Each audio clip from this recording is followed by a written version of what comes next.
Hi friends, let's read another story out of this book. It's Children of the Wind and Water. 5 stories about Native American children written by Stephen Krinsky, illustrated by James Watling. We read one of the first stories the other day. Now this one, just a little warning that it does involve hunting. So it might be for our more mature children. It's a little bit hard to process. I'm a big animal lover, so it's a little hard to read. So just want to put that warning out there. A Dakota Hunter. Snow was falling steadily as a group of Dakota hunters crossed the plain. Several boys walked among them. The youngest was Dark Cloud. This was his first buffalo hunt. The harsh wind whipped his deerskin leggings, and the snow stung his cheeks. Dark Cloud ignored them. The wind and cold were not important. He must keep watching and stay alert. The ground under Dark Cloud's snowshoes was white with powdery snow. Dark Cloud smiled. It was good snow for sledding. His younger sister, Smallfoot, would like that. See how snowy it is? Ooh. Brr. She had a sled made of 4 buffalo ribs and a piece of hide. The sled had once been his. He remembered many happy days filled with downhill slides and tumbles. Up ahead, the hunter stopped. The buffalo herd lay just over the next bluff. The hunters spread out in groups of 3 and 4. They would attack the herd from many points, looking for weakness along the edges. Dark Cloud knew that a hunter needed to be very careful with buffalo. Many of them were as tall as a man and could weigh as much as 10 men together. Wow. And a buffalo would defend itself fiercely when attacked. Just last summer, 4 hunters had been gored on a hunt. 2 of them died.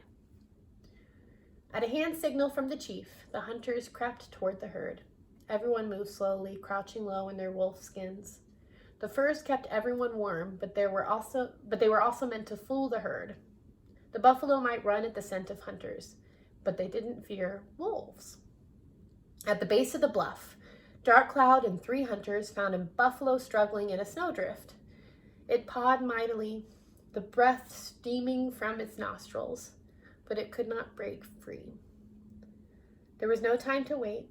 Dark Cloud and the 3 hunters raised their bows. Beyond the bluff, 2 younger buffalo had skittered away from the herd. 2 groups of hunters closed in on them. Across the plain, 1 buffalo charged 3 hunters, who scattered out of its way. Soon, several more buffalo lay in the snow. The herd slowly moved on. The hunters backed away and lowered their bows. The hunting for this day was over.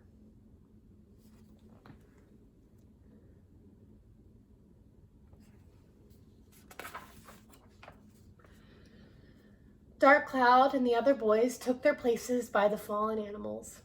The slain buffalo were so large that they had to be cut up and placed on low wooden frames. The cutting was done carefully and nothing was left behind. They used every single part of the animal. A buffalo was too valuable to let any of it to be wasted. Much of it, of course, was eaten or made into clothing.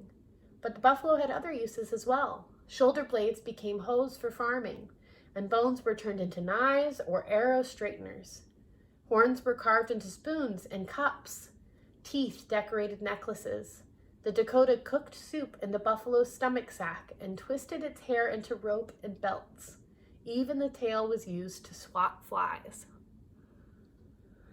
Several hunters shouted in celebration as they dragged the heavy frames back to camp. Dark Cloud joined in. The hunters had been lucky today. No one had been hurt, and many buffalo had fallen. The story of this hunt would become part of the winter count, the painting that recorded important events in the tribe. Smallfoot, though, would not have to wait for the winter count to learn about the hunt. Dark Cloud would tell her everything as soon as he returned. Unless she was sledding, then he would wait until dark.